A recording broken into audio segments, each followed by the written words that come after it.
అట్టహాసంగా ప్రారంభమైన world economic forum సదస్సు హాజరైన మంత్రి లోకేష్, కేంద్ర మంత్రి రామ్మోహన్ నాయుడు.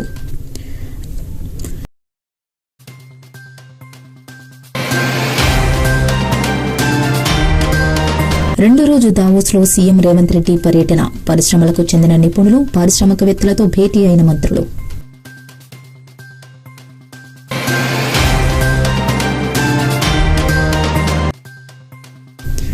జమ్మూ కాశ్మీర్లో ఉగ్రవాదుల దాడి, చిత్తూరు జిల్లా జవాన్ మృతి కుటుంబానికి ప్రభుత్వం అండగా ఉంటుందని భరోసా ఇచ్చిన ఏపీ సీఎం. కాంగ్రెస్ ప్రభుత్వంపై మండిపడ్డ బీఆర్ఎస్ వర్కింగ్ ప్రెసిడెంట్ కేటీఆర్.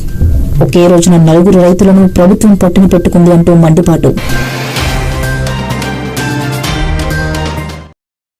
తెలంగాణ రాష్ట్ర ప్రజలకు విజ్ఞప్తి. రాష్ట్ర ప్రభుత్వం జనవరి 26 నుండి ప్రతిష్టాత్మకంగా అమలు చేస్తున్న 4 పథకాలు ఇందిరమ్మ ఇళ్లు, రేషన్ కార్డులు, రైతు భరోసా, ఇందిరమ్మ ఆత్మీయ భరోసా విషయంలో ప్రజలెవరూ ఆందోళన చెందవద్దు. అర్హులైన ప్రతి ఒక్కరికి పథకాల లబ్ధి జరుగుతుంది. ఈ రోజు నుండి గ్రామాల్లో గ్రామ సభలు, వార్డు సభలు జరుగుతూ ఉండటంతో అక్కడికి వెళ్లి అధికారుల వద్దకు రేషన్ కార్డులు రానివారు కానీ ఇందిరమ్మ ఇళ్లు ఎంపిక విషయంలో గ్రామ సభల్లోనే ఎంపిక చేయనున్నారని, ఎవరికైనా అర్హత ఉండి రానివారు ఉంటే గ్రామ సభలో అప్లికేషన్లు పెట్టుకోవాలని ప్రజలకు విజ్ఞప్తి. ప్రజలు ప్రతిపక్షాలు మాటలు నమ్మవద్దన్నారు. ఇవ్వడం జరుగుతుంది. ఆ పథకం పేరు ఇందిరమ్మ ఆత్మీయ భరోసా. రేషన్ కార్డులు జనవరి 26 నుంచి రేషన్ కార్డులు లేని వాళ్లకు రేషన్ కార్డులు ఇవ్వడం జరుగుతుంది. 3 అంశాల మీద ఈ మంత్రివర్గంలో సానుకూలమైన ప్రజలకు ప్రయోజనం చేకూర్చే నిర్ణయాలు తీసుకున్నాము. మీడియా మిత్రులు ఈ 3 అంశాలను ప్రజలకు చేరవేయాల్సిందిగా కోరుకుంటూ మీ అందరి దగ్గర సెలవు తీసుకుంటారు. సంవత్సరాల క్రితం హౌసింగ్ డిపార్ట్మెంట్ ని ఆనాటి ప్రభుత్వం పూర్తిగా నిర్లక్ష్యం చేయటమే కాకుండా హౌసింగ్ డిపార్ట్మెంట్ ని టోటల్ గా డిమాలిషన్ చేసింది. ఈ ఇందిరమ్మ రాజ్యంలో ప్రతి పేదవాడి చిరకాల కోరికైన హౌసింగ్ అంటే ఇందిరమ్మ ఇల్లు నెరవేర్చాలన్నది ఈ ప్రభుత్వం ఈనాడు చిత్తశుద్ధితో మళ్ళీ హౌసింగ్ డిపార్ట్మెంట్ని పునరుద్ధరించి వివిధ శాఖల్లోకి పంపించిన హౌసింగ్ డిపార్ట్మెంట్ని మళ్ళీ పునరుద్ధరించిందో మీరందరూ మనందరం మీ అందరికీ నూతన సంవత్సర శుభాకాంక్షలతో పాటు సంక్రాంతి. ఫిషరీస్ చైర్మన్ మెట్టు సాయి కుమార్ గాంధీ భవన్లో ప్రెస్ మీట్ నిర్వహించి మాట్లాడుతూ, కమిషన్లు పుట్టించిందే బీఆర్ఎస్ పార్టీ, ప్రభుత్వ స్కీంల పార్టీ కాంగ్రెస్ పార్టీ. మీ పాపాలు కడిగేసుకోవడానికే బీజేపీలో చేరి కేసీఆర్ కుటుంబంలోనూ పాపాలకు ఈటెల కారణం. ఈటెల బ్రహ్మానందం, అమరేష్ పూర్తి ఈటెల పలుకులు అన్ని సత్య పలుకులు అనుకుంటారు. మీడియా సమావేశంలో నటన నైపుణ్యమని ప్రదర్శించారు. 2014 ముందు తర్వాత ఆస్తుల వివరాలు ఈటెల, హరీష్ రావు బయటపెట్టాలి. ఆర్థిక మంత్రిగా పనిచేసిన ఈటెలను బీఆర్ఎస్ ఎందుకు పార్టీ నుండి బహిష్కరించింది? భూములను అన్యాక్రాంతం చేస్తున్నారని ఆనాటి ప్రభుత్వం పార్టీ నుండి బహిష్కరించింది. బీఆర్ఎస్ హయాంలో సెక్రటేరియట్లో కమిషన్లకు care of address Harish Rao, Etela అని తెలిపారు. ఆ తర్వాత మళ్ళీ బీఆర్ ప్రభుత్వం మళ్ళీ మంత్రిగా పనిచేసి అసలు మీరు ఎందుకు మీ పార్టీ నుంచి బహిష్కరణ గురైనా చెప్పగలరా? మీరు ప్రజల యొక్క భూములని స్వాహా చేసినందుకు గాను ఈటెల రాజేందర్ గారిని అప్పటి ప్రభుత్వం బహిష్కరించేది మర్చిపోయారా? నిన్న బీజేపీ పార్టీ ఎంపీ గెలిచిన తర్వాత అప్పుడే పునీతులైనారు ఈటెల రాజేందర్ గారు. నిన్న ముసిముసి మాటలు మాట్లాడుతూ కాంగ్రెస్ ప్రభుత్వం పైన, కాంగ్రెస్ పార్టీ పైన మీరు మాట్లాడుతూ ఉంటే ఒక నక్క ఆవుతోలు కప్పుకొచ్చి మాట్లాడే విధంగా మాట్లాడుతూ ఉన్నారు. ఒక గుంట నక్క వచ్చి ఆవుతోలు కప్పుకొని మాట్లాడుతున్నా మీరు? కొంచెం సిగ్గుండాలి. బీఆర్ఎస్ పార్టీ చేసిన పాపాలు బీజేపీలకు పోగానే కడిగిపోయినాయా?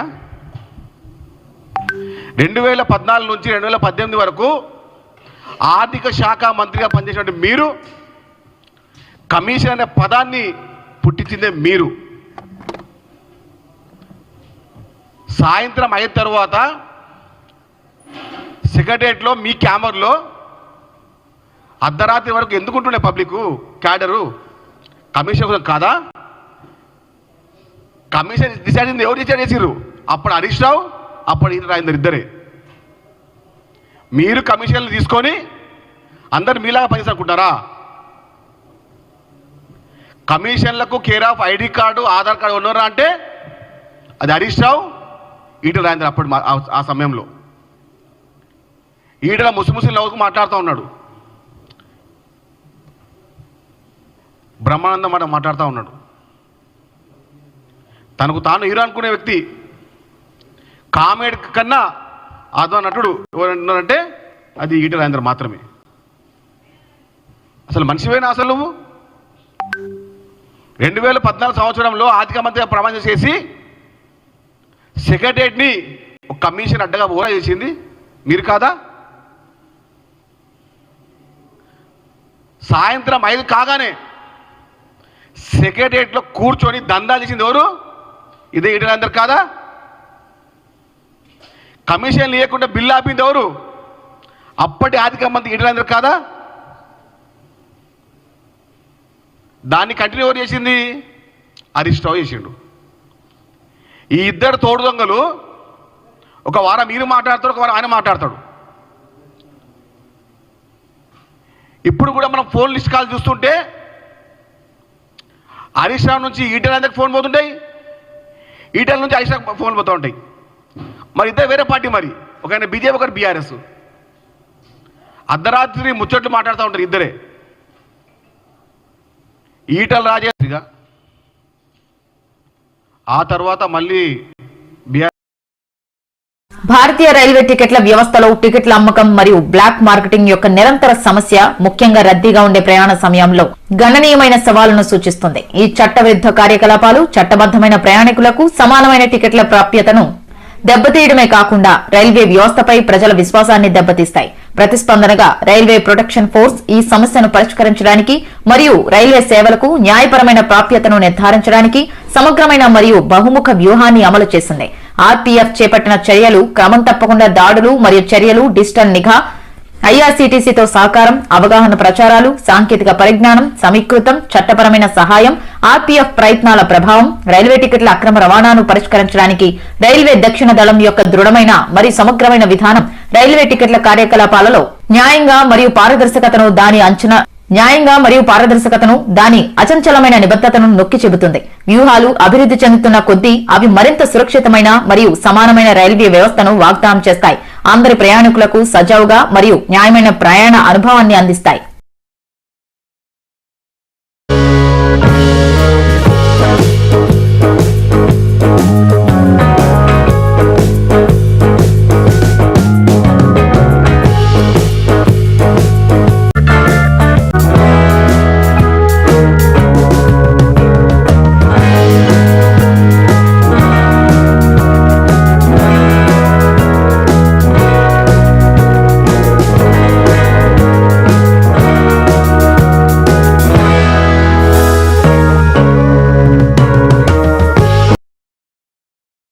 వరల్డ్ ఎకనామికల్ ఫోరం రెండో రోజున వివిధ సదస్సుల సమావేశాల్లోని ముఖ్యమంత్రి రేవంత్ రెడ్డి బృందం పాల్పంచుకుంటోంది.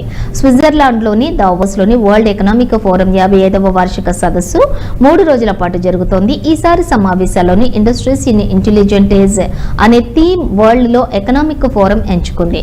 శాస్త్ర సాంకేతిక అధునాతన పరిజ్ఞానానికి అనుగుణంగా పారిశ్రామిక వ్యూహాల మార్పు, పెరుగుతున్న ఇంధన అవసరాలు సమకూర్చుకోవాలనే ఇతివృత్తంతోనే రౌండ్ టేబుల్ సమావేశాలు, సెమినార్లు నిర్వహిస్తోంది. ప్రపంచవ్యాప్తంగా వివిధ దేశాలు, రాష్ట్రాల ప్రతినిధులతో పాటు ఆయా రంగాల పరిశ్రమలకు చెందిన నిపుణులు, పారిశ్రామికవేత్తలు దాదాపు 3000 మంది ఈ సదస్సులో పాల్గొంటున్నారు. ఇటీవల అమల్లోకి వచ్చిన clean and green energy policy, పునరుత్పాదక ఇంధనం, పంప్డ్ స్టోరేజ్ విద్యుత్ ఉత్పత్తికి కూడా ప్రభుత్వం అందిస్తున్న ప్రోత్సాహకాలపై దేశ విదేశాల్లో పేరొందిన కంపెనీలు ఆసక్తి చూపుతున్నాయి. ఇంధన ఉత్పత్తితో పాటు హైదరాబాద్ లో 4th సిటీ అభివృద్ధి, ఏఐ ఆధారిత ఐటీ సేవల విస్తరణ, అత్యాధునిక డేటా సెంటర్ల ఏర్పాటు ఏర్పాటుకు పెట్టుబడులు పెట్టేందుకు సంప్రదింపులు జరుపుతున్నాయి. ఈ నేపథ్యంలోని దావోస్ లో 2వ రోజున పలు కంపెనీలు సీఈఓలతో ముఖ్యమంత్రి రేవంత్ రెడ్డి, మంత్రి శ్రీధర్ బాబు, రాష్ట్ర అధికారులు సమావేశం అవ్వనున్నారు. Amazon, Unilever, Skyroot aerospace, CP technologies కంపెనీల ప్రతినిధులతోటి వేరువేరుగా చర్చలు జరుపుతారు. అనంతరం కాన్ఫెడరేషన్ ఆఫ్ ఇండియన్ ఇండస్ట్రీస్ సారథ్యంలో వివిధ కంపెనీ ప్రతినిధులు, పారిశ్రామికవేత్తలతోటి ముఖ్యమంత్రి సమావేశమవుతారు.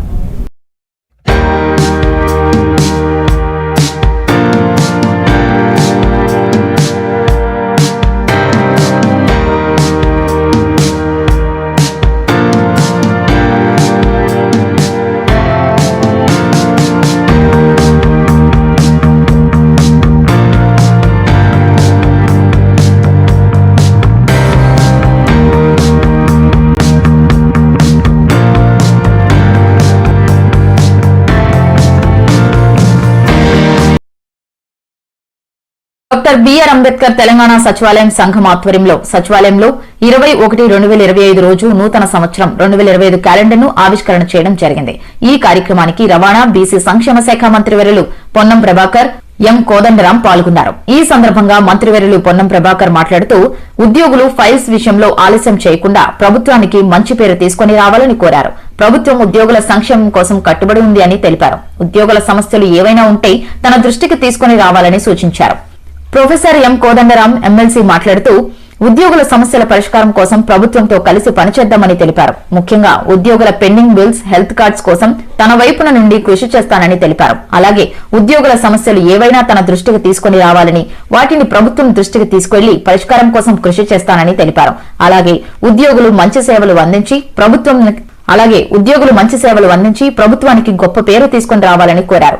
ఈ సమావేశంలో సంఘం president Giri Srinivasa Reddy, general secretary J Prem మాట్లాడుతూ ఉద్యోగుల సంక్షేమ కోసం నిరంతరం పనిచేస్తామని తెలిపారు. ఈ కార్యక్రమంలో డాక్టర్ బిఆర్ అంబేద్కర్ తెలంగాణ సచివాలయం సంఘం president Giri Srinivasa Reddy, general secretary J Prem, treasurer V Kailash, vice president M Naveen Kumar, vice president Ayesha Tabassum, joint secretary Neerajakshi, joint secretary K Srinivasa Reddy, joint secretary Yamini Kanakatara, joint secretary Vamshidhar Reddy, joint secretary Rajeshwar మరియు వివిధ శాఖల ప్రతినిధులు, ఉద్యోగులు పాల్గొన్నారు.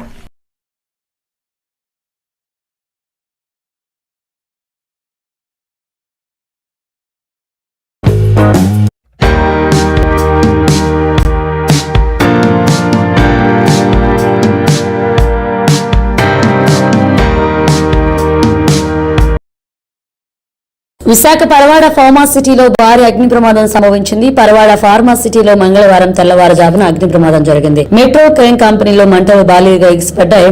అగ్నిమాపక సిబ్బంది ఘటనా స్థలానికి చేరుకుని మంటలను ఆర్పేందుకు ప్రయత్నిస్తున్నారు. పూర్తి వివరాలు తెలియాల్సి ఉంది. అనకాపల్లి జిల్లాలో ఫార్మా పరిశ్రమల్లో నిత్యం ప్రమాదాలు చోటు చేసుకున్నాయి. ఈరోజు ఇప్పుడే మెట్రోచెమ్ అనేటువంటి ఫార్మా పరిశ్రమలో భారీ ఎత్తున మంటలు ఎగిసిపడుతున్నాయి. ఇప్పుడే ప్రమాదం చోటు చేసుకుంది. ఈటీపీ ట్యాంకులో జరిగినటువంటి ఈ ప్రమాదంలో పెద్ద ఎత్తున మంటలు ఎగిసిపడుతున్నాయి. ఈటీపీ సాల్వెంట్స్ ట్యాంకులు ఏవైతే ఉన్నాయో ఈ ట్యాంకుల దగ్గర తెల్లవారి షిఫ్ట్ మారే సందర్భంలో భారీ ఎత్తున మంటలు ఎగిసిపడుతున్నాయి. నవంబర్ 2వ తేదీన కూడా ఒక రియాక్టర్ పేలి ఇదే పరిశ్రమలో పెద్ద ఎత్తున మంటలు ఎగిసిపడడంతో పాటు రియాక్టర్ మాన్యువల్ పేలడంతో కార్మిక యొక్క ప్రాణాలు అరిచేతులు పెట్టుకొని పరుగులు తీస్తారు. మరోసారి ఈరోజు ఈ ప్రమాదం అనేటువంటి చోటు చేసుకుంది. భద్రతా ప్రమాణాల యొక్క వైఫల్యం, భద్రతా ప్రమాణాలు సక్రమంగా పాటించకపోవడం, భద్రతకి పెద్దపేట ఎక్కిపోవడం, కార్మికుల యొక్క రక్షణ, భద్రత, సంక్షేమాన్ని యాజమాన్యాలు గాలికి వదిలేయడం వల్ల ఈ రకమైనటువంటి ప్రమాదాలు చోటు చేసుకుంటున్నాయి. Inspector of factory and pollution control board కానీ అధికారి యంత్రాంగం సక్రమైనటువంటి పద్ధతుల్లో భద్రత ఆడిట్ నిర్వహించకపోవడమే ఇలాంటి ప్రమాదాలు చోటు చేసుకుంటున్నాయి. అందుకని ఇట్లాంటి పరిశ్రమల భద్రత ఆడిట్ నిర్వహించండి, క్రిమినల్ చర్యలు తీసుకోండి.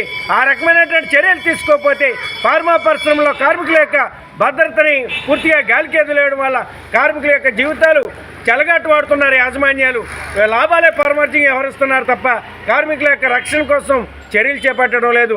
అందుకని ఈరోజు జరిగినటువంటి ఈ మెట్రోకెమ్ పరిశ్రమలో జరిగినటువంటి ప్రమాదాన్ని కానీ చూసినట్లయితే ఈటీపీ ట్యాంకులు ఏవైతే ఉన్నాయో దాని దగ్గర అక్కడే డ్రమ్స్ని దూరంగా పద్ధతి ప్రకారంగా సర్దవలసిన అవసరం ఉంది.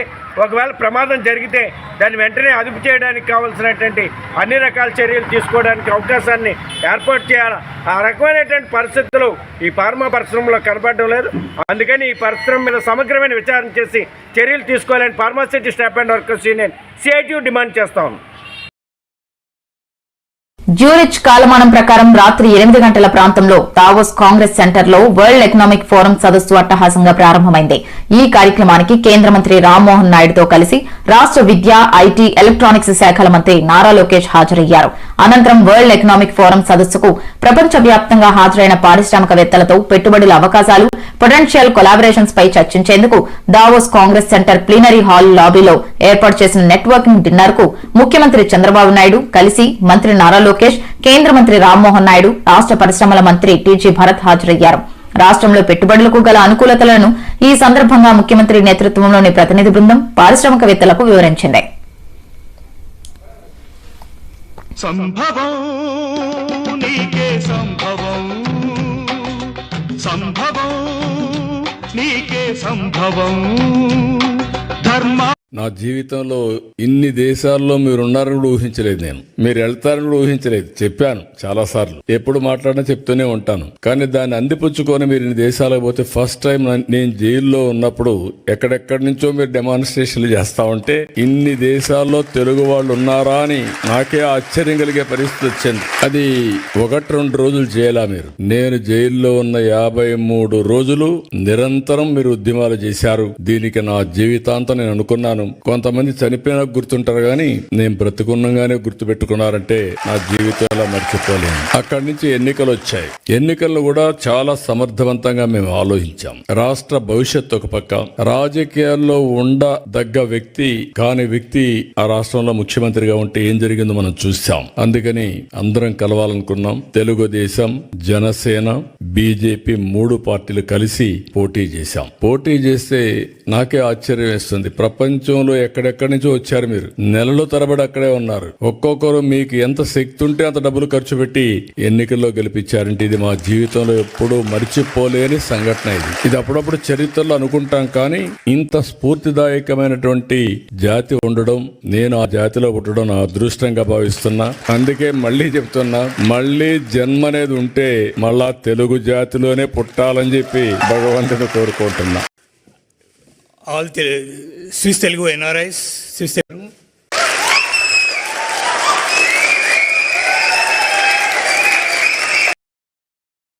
కాంగ్రెస్ ప్రభుత్వంలో రోజు రోజుకు రైతులు ఆత్మహత్యలు పెరిగిపోతున్నాయని బీఆర్ఎస్ వర్కింగ్ ప్రెసిడెంట్ కేటీఆర్ విమర్శలు గుప్పించారు. తెలంగాణలో రైతు రాజ్యం లేదని, రైతు వంచన ప్రభుత్వం పాలిస్తోందని మండిపడ్డారు. ఒకే రోజున 4 రైతులను రేవంత్ పొట్టన పెట్టుకున్నారని అన్నారు. ఒకే రోజు 4 పొట్టన పెట్టుకున్న ప్రభుత్వం ఇది. రైతు రాజ్యం కాదిది. రైతు వంచన కొనసాగిస్తున్న రాజ్యం ఇది. ముమ్మాటికి రైతులను ఆదుకునే సంక్షేమ ప్రభుత్వం కాదిది. తోడేళ్లలా ప్రాణం తీసే క్రూరత్వాన్ని నింపుకున్న ఇందిరమ్మ రాజ్యం ఇది. కాంగ్రెస్ కాదు ఇది. ఖూనీఖోర్ ఆత్మహత్యలు కావివి. ముమ్మాటికి మీరు చేసిన హత్యలు, రుణమాఫీ చేయకుండా తీసిన ప్రాణాలు, రైతు బంధు వేయకుండా చేసిన ఖూనీలు, ఆ కుటుంబాలు మనోవేదనలే మీ సర్కారుకు మరణ శాసనం రాస్తాయి. వారి కన్నీళ్లే కపట సర్కారును కూల్చివేస్తాయి అని కేటీఆర్ ట్వీట్ చేశారు.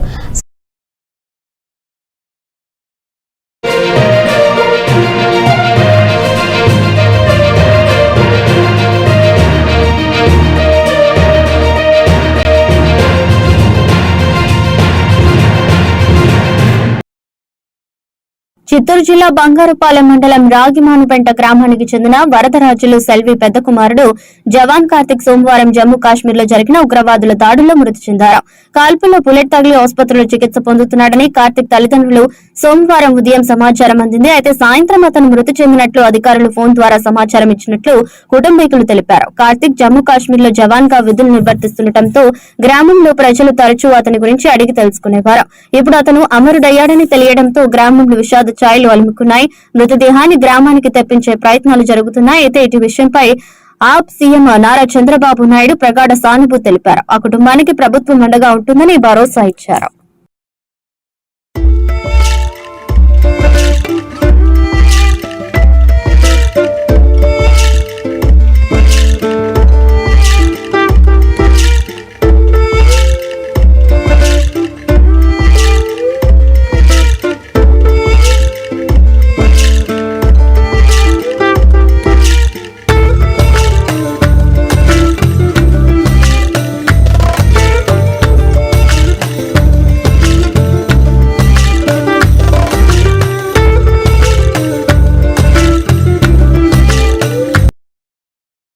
స్థానిక అంజయ్య భవన్ కార్మిక కమిషనర్ భవనం తెలంగాణ రాష్ట కనీస వేతన సలహా మండలి చైర్మన్ అధ్యక్షతన రెండో బోర్డు మీటింగ్ జరిగింది. ఈ కార్యక్రమంలో బోర్డు సెక్రటరీ శ్యాంసుందర్ జాజుతో సభ్యులు నరసింహారెడ్డి, శ్రీనివాసరెడ్డి, యూసఫ్, రాజు ముదిరాజ్, మీరా జయదేవ్, బాసాని చంద్రప్రకాష్, ప్రత్యేక ఆహ్వానితులు professor C Ravi, labour department నుండి బసిరెడ్డి పాల్గొని పలు విషయాలపై చర్చించారు. ముఖ్యంగా రాష్టంలో రేవంత్ రెడ్డి ప్రజాపాలన ప్రభుత్వం ఏర్పడిన తర్వాత రాష్టంలో 1,25 లక్షల మంది మెరుగైన జీతాలు అందించడం కోసం ప్రత్యేక శ్రద్ద వహించి ఈ బోర్డు ఏర్పాటు చేయడం జరిగిందని, కార్మికుల జీతాలు పెంచడం కోసం అనేక రకాల పరిశోధన అధ్యయనం చేయడం జరుగుతుందని, త్వరలోనే కార్మికులకు వారి జీవితానికి ఆమోదయోగ్యమైన మెరుగైన వేతన పెంపు జరగబోతోందని తెలియజేశారు. త్వరలోనే పరిశ్రమల శాఖ మంత్రి వర్యులు దుద్దిల శ్రీధర్ బాబు, రాష్ట ముఖ్యమంత్రి రేవంత్ రెడ్డి ఆమోదంతో మెరుగైన వేతనాలు పెరగబోతున్నాయని తెలిపారు.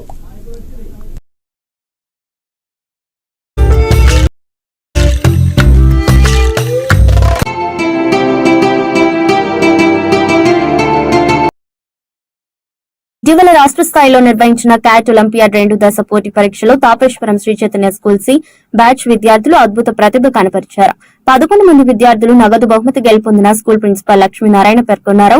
ఈ సందర్భంగా మంగళవారం ఏర్పాటు చేసిన అభినందన సభలో ఆయన ప్రసంగించారు. తమ విద్యార్థులు రాజమండ్రిలో జరిగిన పరీక్షా కేంద్రంలో 2వ దశ పరీక్షకు హాజరైన 110 మంది విద్యార్థులు బంగారు పతకాలు, ప్రశంసా పత్రాలు కైవసం చేసుకున్నారని పేర్కొన్నారు. రీజనల్ ఇన్ఛార్జి నరేష్ మాట్లాడుతూ తమ పూర్తిస్థాయి ఐఐటి శిక్షణ ద్వారా విద్యార్థులు ఒలింపియాడ్ పోటీ పరీక్షల్లో రాణిస్తున్నారని పేర్కొన్నారు.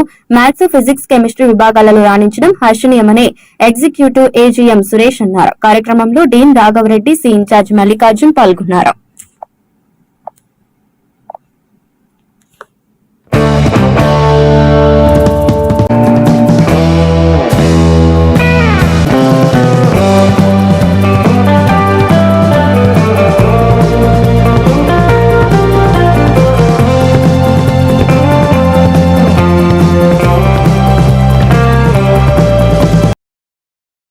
మండపేట పట్టణ పరిధిలో డ్రైన్లో చెత్తా చెదరాలు వేస్తే చర్యలు తప్పవని మండపేట పురపాలక సంఘం కమిషనర్ టీవీ రంగారావు హెచ్చరించారు. మండపేట పురపాలక సంఘ కమిషనర్ టీవీ రంగారావు సోమవారం ఉదయం వార్డులలో శానిటేషన్ పర్యవేక్షణలో భాగంగా గాంధీనగర్, చిన్న మసీదు, బీరువాల వీధిలో పర్యటించారు. ఈ పర్యవేక్షణ సమయంలో గాంధీనగర్ చిన్న మసీదు దగ్గరలో గల కిరాణా షాపు ఇంటి ముందర డ్రైనేజీలో చెత్తను వేయడం గమనించి ఆ కిరాణా షాపు యజమానికి 300 రూపాయలు జరిమానా విధించారు. బీరువాల వీధిలో గల పాత పెంకుటిల్లు స్థల యజమాని ఆ ఇంటిని కూల్చివేసిన వేస్ట్తో డ్రైనేజీ పూడ్చివేసినందున ఆ డ్రైనేజీ బ్లాక్ అయ్యి మురుగునీరు పారకుండా నిలిచిపోవడం గమనించిన కమిషనరు యజమానికి 700 రూపాయలు ఫైన్ వేశారు. కమిషనర్ టీవీ రంగారావు మాట్లాడుతూ పట్టణ పరిధిలో ఇకపై డ్రైనేజీలో ఎటువంటి చెత్త వేస్ట్ పడేసి డ్రైనేజీ బ్లాక్ చేస్తే మరింత ఎక్కువ పెనాల్టీలు విధిస్తామని హెచ్చరించారు. ఈ కార్యక్రమంలో శానిటరీ ఇన్ఛార్జ్ ముత్యాల సత్యరాజు, శానిటరీ సెక్రటరీలు, పారిశుద్ధ్య కార్మికులు పాల్గొన్నారు.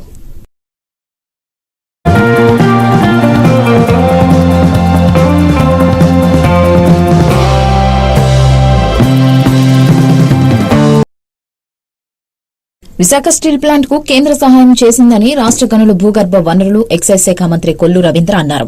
మంగళవారం జిల్లా తెలుగుదేశం పార్టీ కార్యాలయంలో జరిగిన విలేకరుల సమావేశంలో ఆయన మాట్లాడుతూ ఈ రాష్ట టీడీపీ అధ్యకుడు ఉన్న పల్లా శ్రీనివాసరావు ఆమరణ నిరాహార దీక్ష చేశారు. ఆ రాష్ట్రానికి అభివృద్ది స్టీల్ ప్లాంట్ వల్ల సాధ్యమవుతుంది.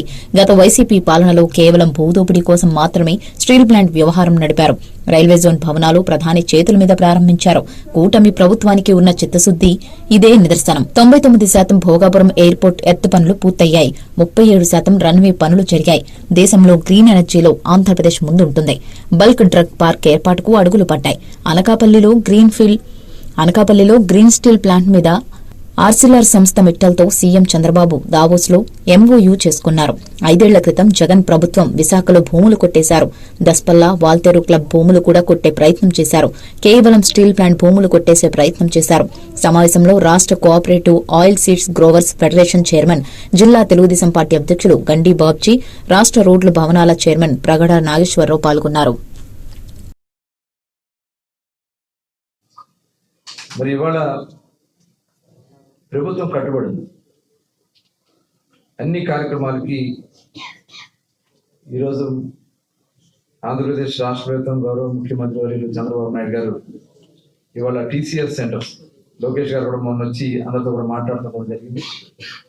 టాటా కన్సల్టెన్సీ కూడా త్వరలోనే వాళ్ళ బిల్డింగ్ నిర్మాణం చేసుకోవడానికి టీసీఎస్ మరి రాబోతున్న గూగుల్ గూగుల్ సంస్థ కూడా విశాఖపట్నంలోనే ఏర్పాటు చేయడానికి వాళ్ళ ముందుకు వస్తున్నారు. అదాని డేటా సెంటర్, అదేవిధంగా మైక్రోసాఫ్ట్ ఆల్రెడీ వచ్చింది, ఇంకా దాన్ని మరింత ముందుకు తీసుకెళ్ళడానికి కార్యక్రమాలు. అలాగే గతంలో మరి మిలీనియం టవర్స్ ఉంది, కేవలం ఇంక్యుబేషన్ సెంటర్ కింద కొత్తగా స్టార్టప్స్ చేసేవాళ్ళు.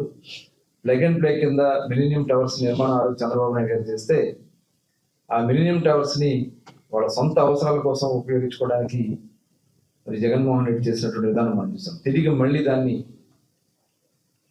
జాతికి అంకితం చేసే విధంగా మిలీనియం టవర్స్ ను కూడా మరి ఐటీ సెంటర్స్ కోసం చేసుకోవడం జరుగుతుంది. పోలవరం కానీ ఇవాళ పోలవరం పనులు కూడా చాలా వేగవంతంగా జరుగుతుంది. ఉత్తరాంధ్రకి ఏదైతే లెఫ్ట్ కెనాల్ ఉందో పోలవరం లెఫ్ట్ కెనాల్ దాదాపు